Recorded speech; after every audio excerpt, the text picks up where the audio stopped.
how have you interpreted it 7 months in terms of its impact on the world? So its impact on the world, in my opinion, it's over for Israel, right? They've been exposed so badly in real time. It's been unbelievable. So like I said, the masks were off, right? So now what's happened is the West always positioned itself as a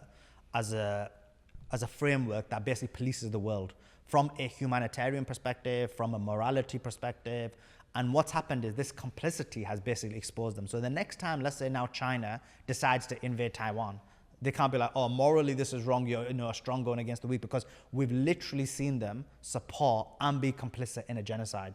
And the fact that they've been flagrant about it, the fact that they've vetoed, it literally has exposed them. Furthermore, when you look at Israel, their actions, they've been, from just a moral perspective, been demonstrated as the most evil entity that there is. Because if you look at, let's say you believed their narrative on October the 7th, which we know is being significantly debunked, right? But let's say you believe their narrative, right?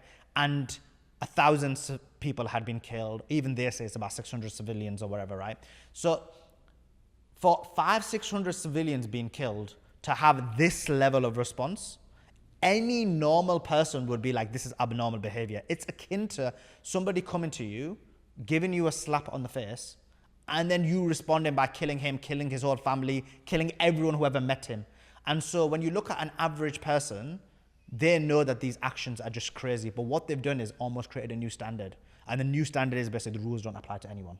And that's what's happened in terms of exposing from that perspective. Then overall, from an overall perspective, is the fact that we're able to have this conversation, right? The fact that everyone's talking about Zionism, the fact that everyone understands the level of power they've got, the fact that basically everyone's able to speak about the level of control they've got on foreign governments. That wasn't possible before October the 7th, right? And yet now it's possible. But so